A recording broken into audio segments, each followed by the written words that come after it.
Thunder rolled across the Nevada desert like the voice of angry gods, and Samuel "Sam" Mitchell pulled his coat tighter as he secured the last of his horses in the barn. At 41, he'd seen enough desert storms to know this one would be a fury, the kind that turned dry washes into torrents and made even the hardiest desert creatures seek shelter. His small ranch sat in a valley between red rock mesas, isolated enough that he could go weeks without seeing another human soul, which was exactly how Sam preferred it. 3 years since his wife Clara had died of fever, 3 years of living with only his horses and cattle for company, and he'd grown comfortable with the silence.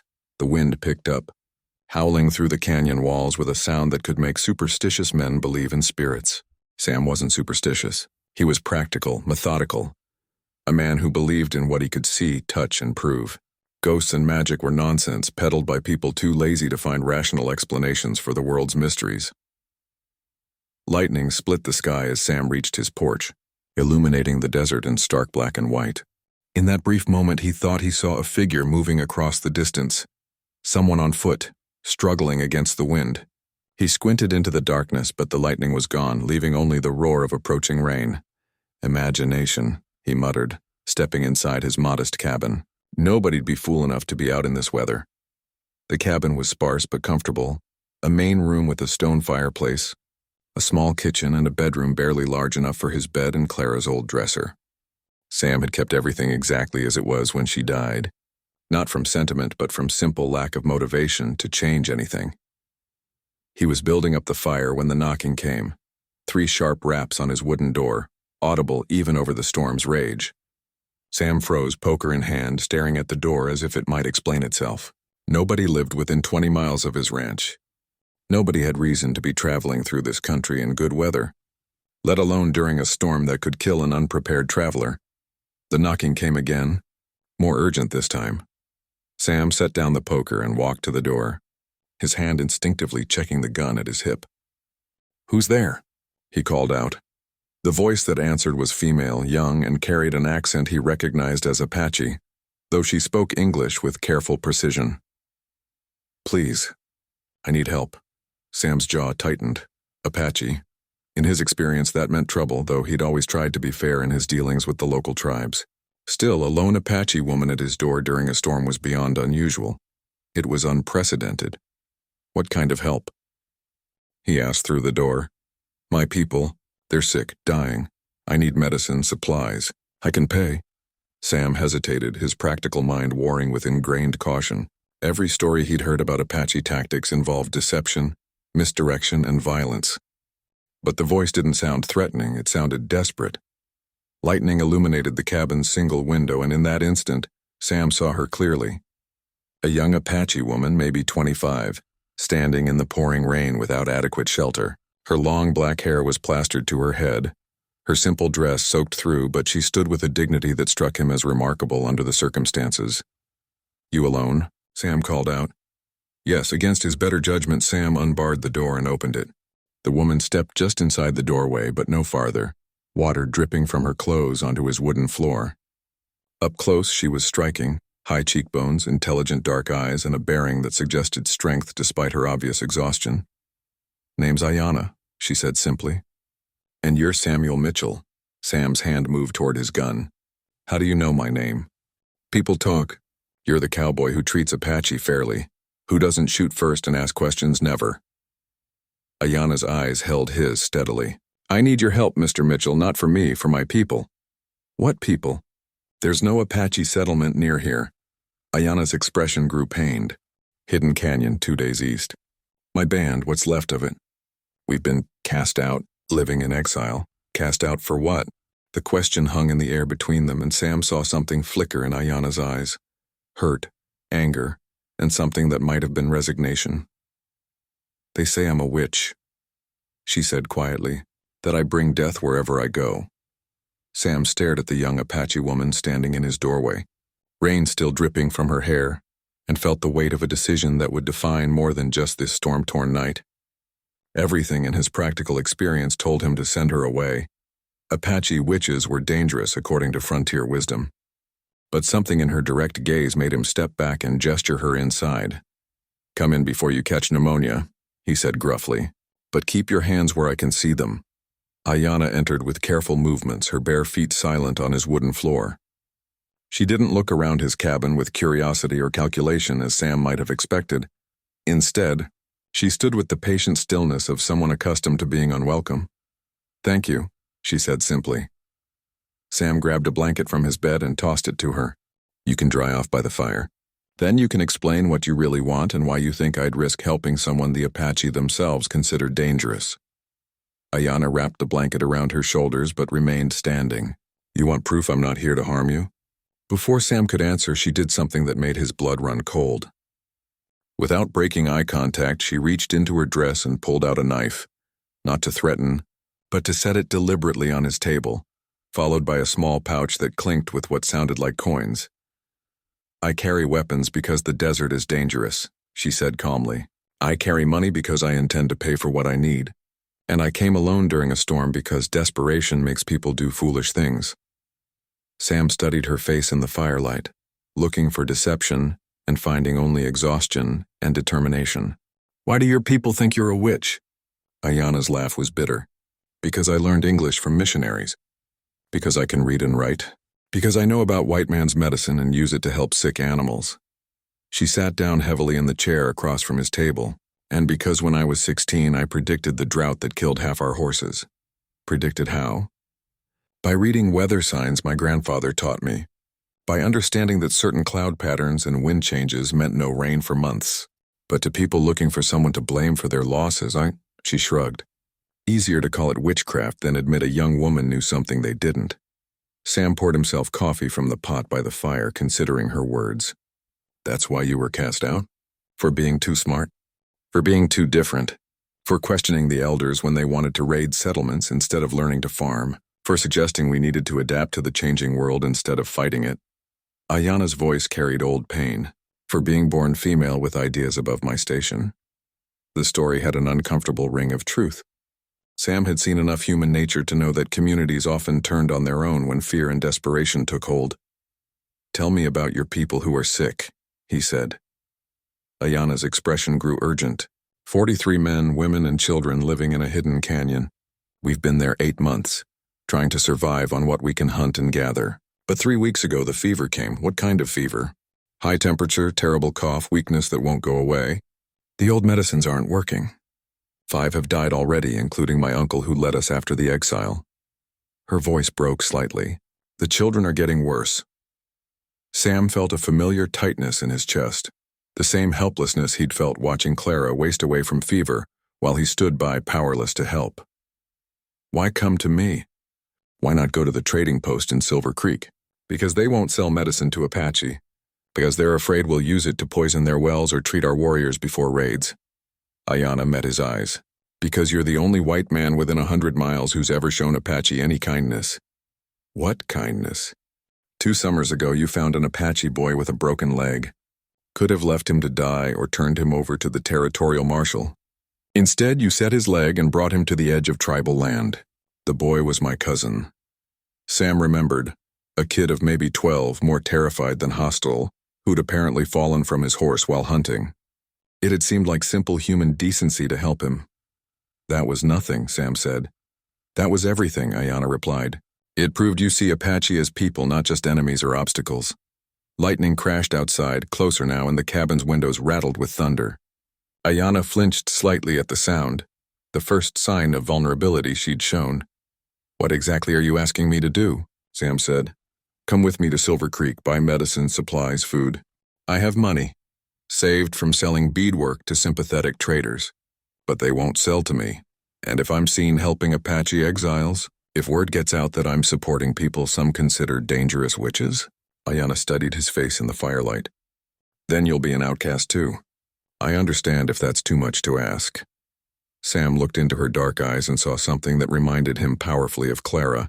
Not physical resemblance, but the same fierce determination to protect people she loved, the same willingness to sacrifice everything for family. These sick people, he said slowly, they're all you have left? They're all I have left, Ayanna confirmed. And they're dying while I sit here talking. Dawn broke clear and brilliant over the Nevada desert, the storm having passed as quickly as it came. Sam loaded his wagon with supplies while Ayanna waited in the shadows of his barn, both of them understanding that her presence needed to remain hidden until they reached Silver Creek. "You sure about this?" Sam asked as he checked his horses one final time. "Once we're seen together, there's no taking it back." Ayanna emerged from the shadows, and in the morning light Sam could see details he'd missed the night before. Her dress, though simple and worn, was beautifully decorated with intricate beadwork. Her long black hair was braided with small ornaments that caught the sunlight. This wasn't some savage witch. This was an educated, sophisticated woman who'd been cast out for challenging tradition. "I've been sure since the first child died," she said quietly. "My cousin's daughter, barely 3 years old. She called me aunt even after the accusations started." Sam felt his resolve harden. Clara had wanted children, but they'd never been blessed. The thought of youngsters dying while he stood by and did nothing was intolerable. "Get in the wagon bed," he said. "Cover yourself with that canvas. We'll figure out the rest when we get to town." The 20-mile journey to Silver Creek took them through some of the most spectacular country in Nevada. Red rock canyons that glowed like fire in the morning sun, vast expanses of sage and Joshua trees, and distant mountains that seemed to float in the desert haze. Under different circumstances, it would have been a beautiful ride. "Tell me about your education," Sam said as they traveled, curious about this woman who defied every stereotype he'd absorbed about Apache women. From beneath the canvas came Ayanna's voice, thoughtful and clear. "Methodist missionaries established a school near our winter camp when I was 8. My grandfather, my mother's father, was curious about white man's learning. He thought understanding your people might help us survive. Smart man, very smart. He sent me to the mission school against strong opposition from the tribe. I learned English, basic medicine, reading and writing, even some arithmetic." There was pride in her voice tinged with sadness. "The missionaries said I was their most promising student. What happened to them?" "Territorial militia burned the mission 3 years ago. Said it was making Indians too uppity. The missionaries were given 24 hours to leave the territory." Sam felt a familiar anger at the stupidity and waste that characterized so much of frontier politics. "And your grandfather?" "Died the winter before my exile. He was the only one with enough influence to protect me from the accusations." Ayanna's voice grew quiet. "I think he knew what would happen after he was gone. Before he died, he taught me everything he could about desert survival, about reading weather and water signs, about the old medicine ways." They crested a hill that gave them their first view of Silver Creek, a collection of ramshackle buildings clustered around a single main street, with the silver mine that gave the town its name visible as a scar on the mountainside beyond. "Not much to look at," Sam observed. "Will they sell to you?" "They'll sell to me. Question is whether they'll keep selling after today." As they approached the town's outskirts, Sam made a decision that surprised even himself. "Sit up," he told Ayanna. "No more hiding. Sam, that's not, if we're doing this, we're doing it with dignity. I won't treat you like something shameful that needs to be hidden." Ayanna pushed back the canvas and sat up straight in the wagon bed, her chin raised with quiet pride. As they rolled down Silver Creek's main street, every head turned to stare. Sam could feel the weight of curiosity, suspicion, and outright hostility from the dozen people visible on the wooden sidewalks. They stopped in front of Morrison's general store, and Sam climbed down from the wagon seat while Ayanna remained seated, waiting to see how he'd handle the situation. "Morning, Hugh," Sam called to the store owner, who'd emerged from his doorway with obvious concern. "Sam," Hugh Morrison replied carefully. "That's an Apache woman you got there. Her name's Ayanna. She needs medicine and supplies, and she's got money to pay for them." Morrison's weathered face went through several expressions before settling on uncomfortable disapproval. "Sam, you know I can't sell to Apache. Territorial policy, and besides, folks wouldn't stand for it." "Then sell to me," Sam said simply. "I'll buy what she needs and give it to her. Your conscience stays clean." A small crowd had gathered, drawn by the unusual sight of a white rancher traveling openly with an Apache woman. Sam recognized most of them. Decent people caught between ingrained prejudice and respect for his reputation as an honest neighbor. "What's she want with white man's medicine?" called out Pete Lawson, the town's blacksmith. "Apache got their own ways." Ayanna spoke for the first time, her voice carrying clearly across the small crowd. "Apache medicine works for many things. For the fever that's killing my people, it does not. Children are dying while I stand here arguing. The crowd murmured at her perfect English and direct manner. This wasn't the broken, subservient communication they expected from Apache. "You speak mighty fine for a savage," Lawson said, but there was curiosity in his voice rather than pure hostility. "I speak fine because Methodist missionaries taught me, before your territorial militia drove them away for educating Indians." Ayana's response was calm but pointed. "I came here seeking help for dying children, not to debate my worthiness to receive it." Sam watched the crowd's reaction and saw something shift.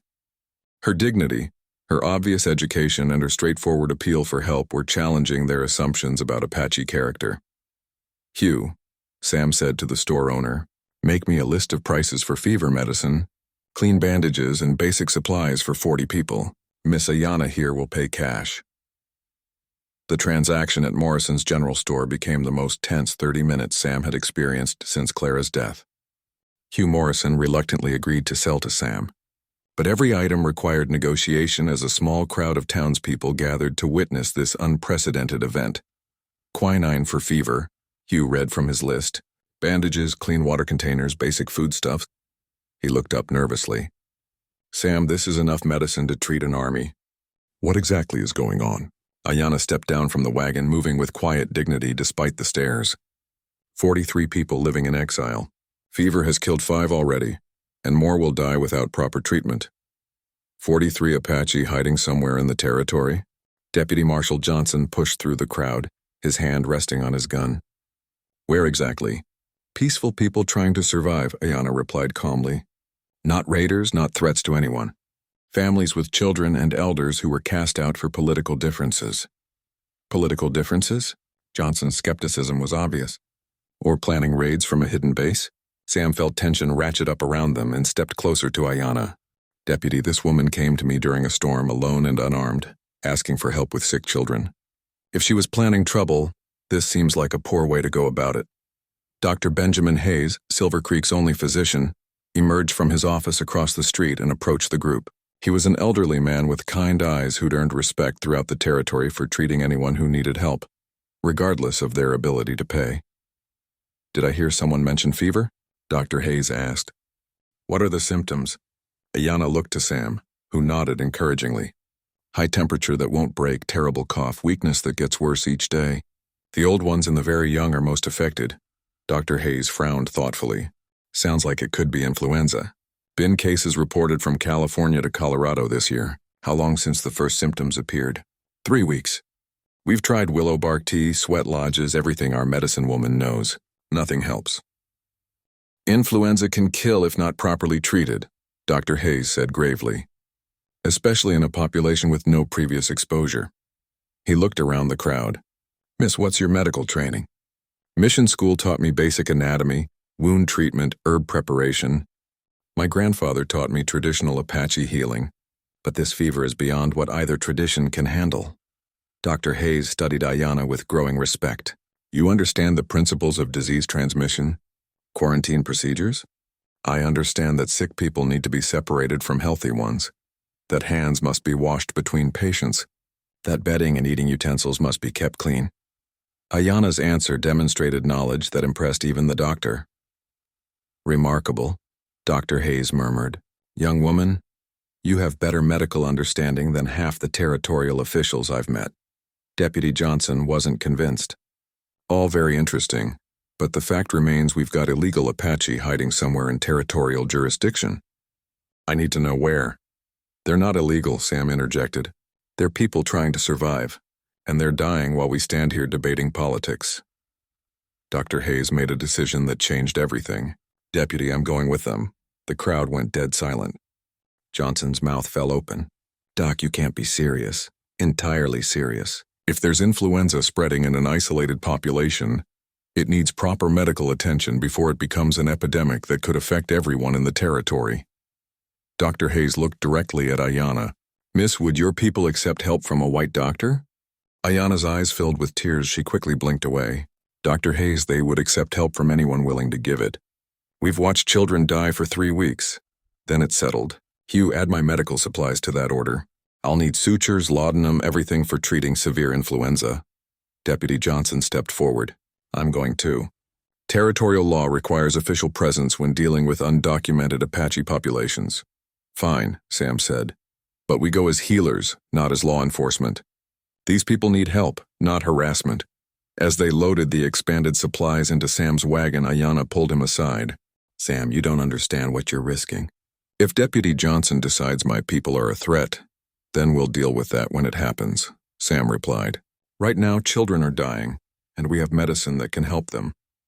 Everything else is secondary. Dr. Hayes climbed into the wagon beside his medical bag, looking energized in a way Sam hadn't seen from the elderly physician in years. Miss Ayanna, I have to admit I'm curious about Apache medical practices. Perhaps we can share knowledge that benefits everyone. I would welcome that exchange, Dr. Hayes. As their unlikely party prepared to leave Silver Creek, a practical rancher, an exiled Apache woman, an elderly white doctor, and a suspicious deputy marshal, Sam realized that whatever happened in the next few days would change all their lives permanently. The journey to save Ayanna's people had become something much larger, a test of whether different worlds could work together when faced with common human need. The journey to the hidden canyon took them through country that seemed designed to hide secrets. Ayanna guided them along trails that were barely visible, through narrow passes between towering rock walls, across stretches of desert that looked identical to Sam's untrained eye, but clearly held meaning for their Apache guide. How do you know where we're going? Deputy Johnson asked as they navigated a particularly confusing maze of red rock formations. All this looks the same to me. Each rock formation has its own character, Ayanna explained patiently. That outcrop looks like a sleeping bear. This canyon entrance is marked by the way wind has carved the stone. My grandfather taught me to read the land like you read words on a page. Dr. Hayes, despite his age, seemed energized by the adventure. Fascinating. Indigenous peoples often develop navigation skills that put our formal training to shame. It's not skill, Ayanna said simply. It's survival. When your life depends on knowing every water source, every safe passage, every place to shelter, you learn to see details others miss. As they traveled deeper into the maze, Sam began to understand why this group had remained hidden for 8 months. Even following Ayanna's guidance, he would never have found this place on his own. The Apache had chosen their refuge well. The approach to the canyon was announced by a sound that made Sam's heart sink, the weak crying of sick children carried on the desert wind. Ayanna's face tightened with pain at the sound. We're close, she said unnecessarily. They crested a final ridge and looked down into a hidden valley that took Sam's breath away. A spring-fed stream created a ribbon of green through red rock walls that rose hundreds of feet on all sides. Scattered along the stream were simple shelters made from brush and salvaged materials. Not the organized camp Sam might have expected, but the desperate refuge of people making do with what they could find. My God, Dr. Hayes breathed. They've been living like this for 8 months? Living, Ayanna emphasized. Not just surviving. We've built a community, started gardens, created a school for the children. This isn't just a hiding place, it's trying to be a home. As their wagon descended into the canyon, figures emerged from the shelters. Sam counted quickly, maybe 30 people visible, ranging from elderly grandparents to children who should have been playing, but instead moved with the listless exhaustion of the chronically ill.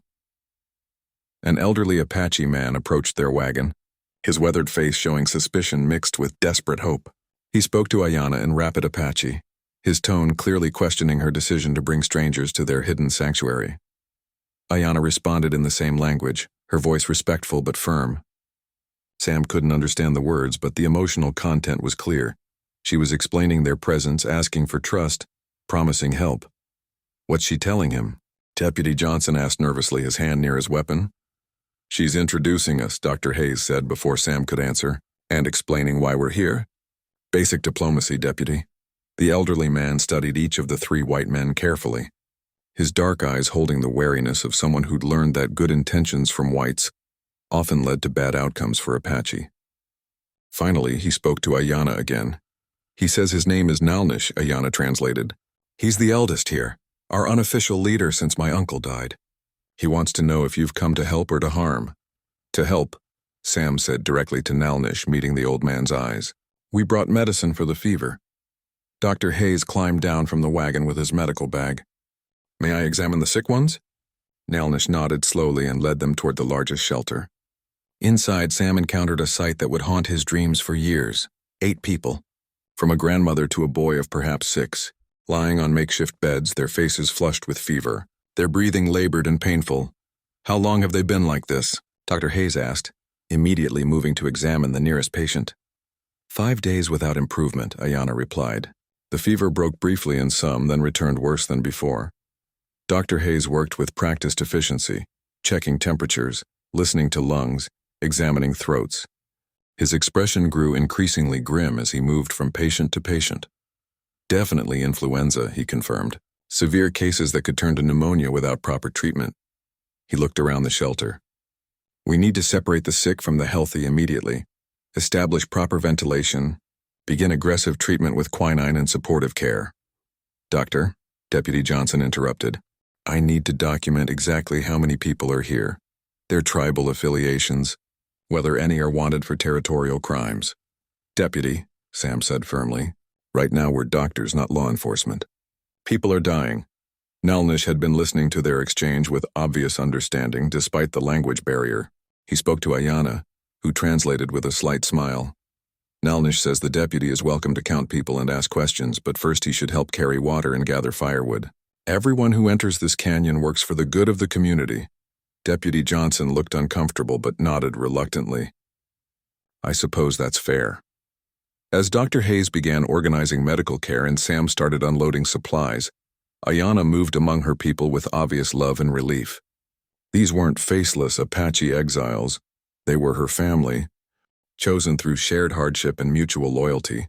Watching her comfort a sick child, seeing the trust in the faces of people who'd been forgotten by both Apache and white society, Sam began to understand what he'd truly committed to when he agreed to help this remarkable woman. The next 72 hours transformed the hidden canyon into an unlikely medical center, where Apache traditional healing merged with frontier medicine under Dr. Hayes's careful direction. Ayana proved to be an invaluable translator between worlds, explaining Apache concepts to the doctor, while helping her people understand white medical practices. The willow bark tea contains the same active ingredient as the aspirin I brought. Dr. Hayes explained to the Apache medicine woman, an ancient grandmother named Shining Moon. "Your treatment was correct. We just need to increase the dosage and add quinine for the fever." Shining Moon examined the white doctor's medicines with the careful attention of a professional evaluating new tools. Through Ayana's translation, she shared observations about each patient's constitution, family medical history, and response to various traditional treatments. "She says the boy with the worst cough has weak lungs like his father," Ayana translated. "The grandmother's fever breaks easily but returns quickly because her body doesn't hold heat properly. The young mother fights the sickness hard but exhausts herself." Dr. Hayes nodded appreciatively. "She's describing individual metabolic differences and immune responses." Remarkable diagnostic insight. Sam found himself assigned to tasks he'd never imagined, hauling water for steam treatments, helping construct better ventilation in the sick shelters, even learning to prepare Apache foods that would be easier for fevered patients to digest. Deputy Johnson, initially resistant to physical labor, gradually became invested in the community's welfare. "Never thought I'd be learning to make Apache medicine tea," he admitted to Sam as they gathered firewood together. "What do you think of them?" Sam asked. "Now that you've seen how they live?" Johnson was quiet for a long moment. "They're not what I expected. More organized, civilized, I guess. That little girl who's been helping with the sick ones, she can count in English and Apache.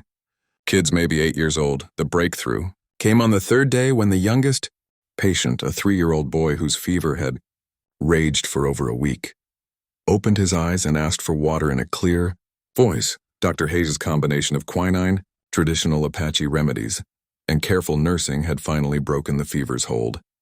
"He's going to live," Dr. Hayes announced, and the celebration that followed transcended all cultural boundaries. Adults cried openly, children laughed for the first time in weeks, and even Nalnish smiled as he watched his great-grandson sit up and demand food. That evening, as they gathered around a communal fire, Ayana found Sam sitting slightly apart from the group, staring into the flames with an expression she couldn't read. "You're troubled," she observed, settling beside him. Thinking about what happens next, Sam admitted. Deputy Johnson's going to file a report. Word will get out about this place. You won't be hidden much longer. I know. Ayana's voice was calm, accepting. We've always known this was temporary. What will you do? Nalnish wants to try talking to the territorial authorities. See if there's a way to live peacefully, legally. Maybe establish a small reservation here if the government will recognize our status. Sam turned to study her face in the firelight. And if they won't? Then we'll move again. Find another hidden place, start over. Ayana's smile was sad but determined. Apache are good at surviving, Sam. We've had plenty of practice. There's another option. What option? Sam took a deep breath, committing to words that would change his life permanently. My ranch. It's big enough for everyone here, with water rights and good grazing. You could settle there, work the land with me. Legal, documented, protected. Ayana stared at him in shock. Sam, you can't mean that. 43 Apache living on your ranch. My neighbors would adjust, or they'd find new places to buy their supplies and sell their cattle. Sam's voice grew stronger as he spoke. Ayana, these past few days watching your people, seeing how they've built something good out of nothing, it's the most alive I've felt since Clara died.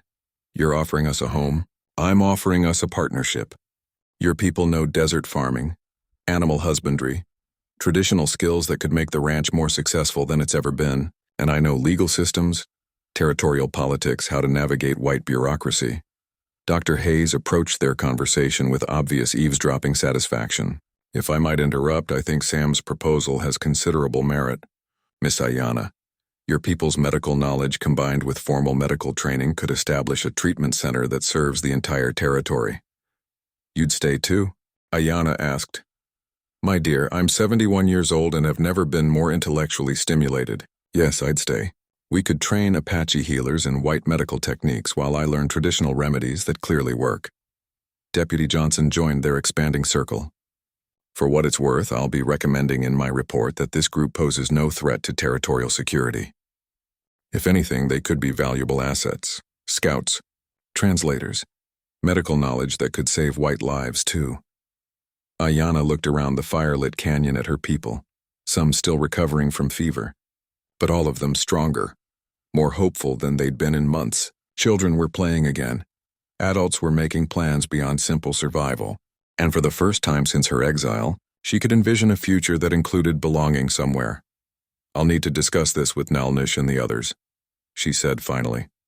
Of course, Sam replied. But Ayana, I want you to know I'm not offering charity. I'm offering genuine partnership with people I've come to respect and care about. The days following the confrontation in the Hidden Valley transformed. Mac's understanding of everything he thought he knew about horses, about wildness, and about the nature of family itself. The herd had accepted him with a completeness that humbled him, not as their master but as something far more precious, their chosen protector. Shadow had become more than a partner.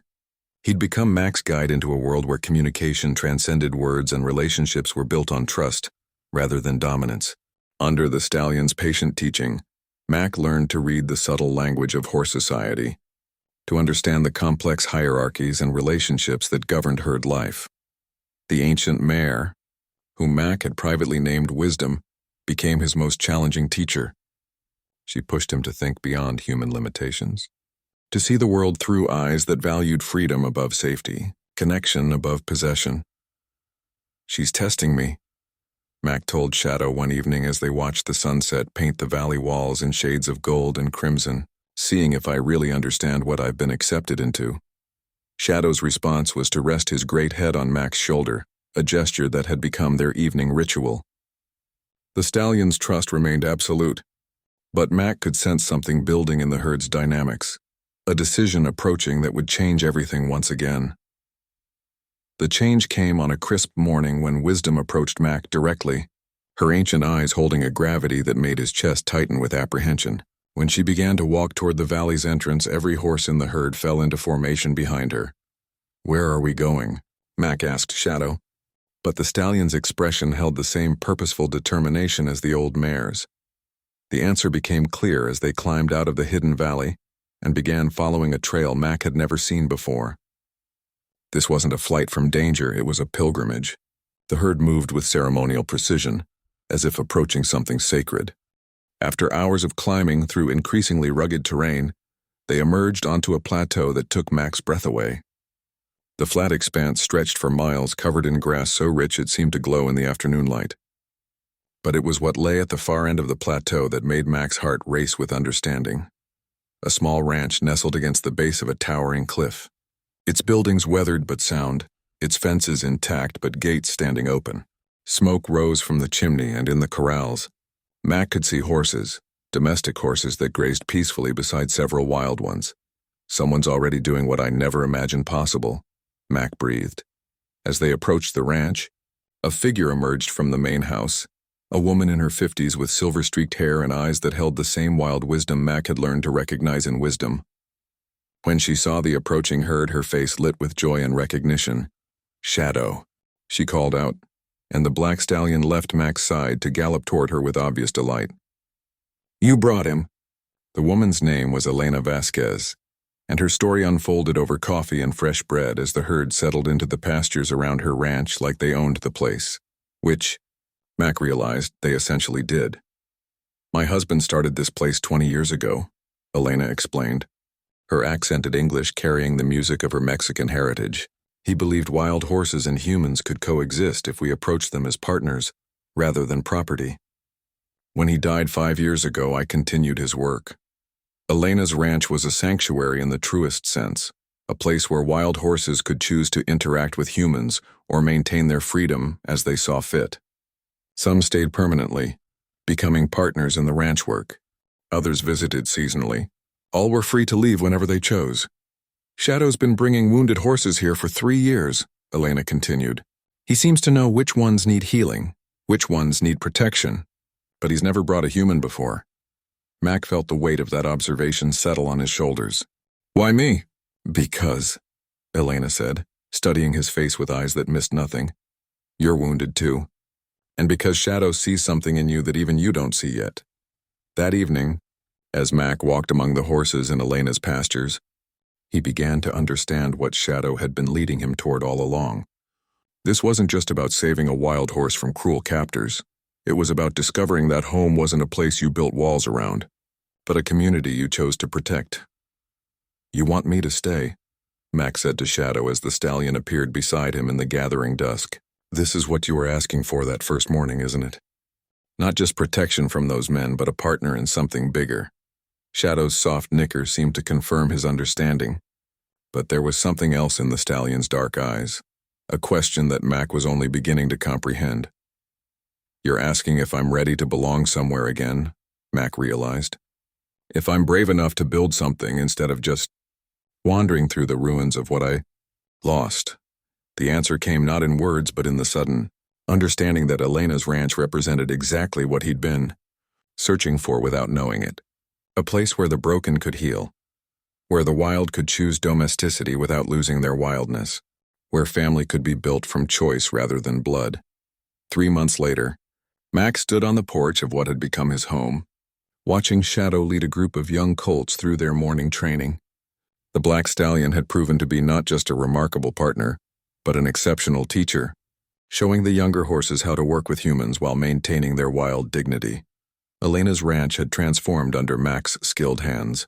His experience as a rancher, combined with his newfound understanding of wild horse psychology, had created improvements that benefited both the domestic and wild members of their unusual family. New fences that horses could choose to respect or ignore, shelter structures that felt more like natural caves than human buildings, and water systems that mimicked the streams and springs the horses knew from their mountain home. "You've found your calling," Elena observed, joining Mac on the porch with her morning coffee. "James would have loved to see what you've accomplished here." Mac nodded, thinking of Elena's late husband whose vision had created this sanctuary. Shadow knew, didn't he? That first morning when he knelt in front of me, he wasn't just asking for protection, he was recruiting me for this. "Wild horses see things we miss," Elena agreed. "They recognize kindred spirits, wounded souls, people who understand that some things are worth more than money or ownership." The sound of approaching riders drew their attention to the main trail. Mac tensed momentarily, old habits from his wandering days, but relaxed when he recognized the visitors. Agent Morrison from the Territorial Wildlife Office, accompanied by a man in expensive Eastern clothes who could only be one of the government officials Elena had mentioned. Mrs. Vasquez, Mr. Calloway, Morrison called out as they approached. I'd like you to meet Secretary Williams from the Department of the Interior. He's here to see your operation firsthand. Secretary Williams was a thin man with calculating eyes who studied the ranch with obvious skepticism. Agent Morrison tells me you're running some kind of experimental program here. Wild horses living alongside domestic stock. Not alongside, Mac corrected. As partners. There's a difference. To demonstrate, Mac whistled softly. Shadow immediately trotted over, followed by 3 other horses. 2 wild mares who'd joined the ranch family and Elena's own gelding, Thunder. The 4 horses arranged themselves in a loose semicircle, clearly alert and attentive but showing no signs of fear or submission. Remarkable, Williams murmured. I was told this was impossible. Most things are impossible until someone proves they're not, Elena replied. My husband spent 20 years developing these methods. Mac has refined them into something that could be replicated anywhere there's conflict between wild horses and human settlement. Shadow stepped forward then, approaching the secretary with the same measured dignity he'd shown Mac that first morning. Williams instinctively backed away, but Mac's quiet voice stopped him. He's not going to hurt you. He's offering to meet you. It's an honor. Shadow doesn't extend that courtesy to many people. Williams stood frozen as the magnificent stallion studied him with those intelligent dark eyes. After a moment that seemed to stretch forever, Shadow moved closer and gently touched his muzzle to the man's outstretched hand. Incredible, Williams breathed. He's completely wild, but he's choosing to trust me. That's the secret, Max said. Trust offered freely is stronger than any rope or bridle. These horses work with us because they want to, not because they're forced to. Over the following hours, Williams toured every aspect of the ranch operation. He watched wild horses working cattle alongside domestic horses, saw colts being gentled through patience rather than breaking, observed the seamless integration of wild and domestic herds that shared pastures and resources without conflict. The territorial government has been struggling with wild horse management for years, Williams admitted as they concluded the tour. We've tried roundups, relocations, even culling. Nothing has worked long-term. Because you've been treating symptoms instead of causes, Elena replied. The horses aren't the problem, the approach is. When you try to dominate wildness, it fights back. When you offer partnership, it chooses cooperation. Williams studied Shadow, who had remained close to Mac throughout the entire visit. What would it take to implement this model elsewhere? Patience, Mac said immediately. Understanding.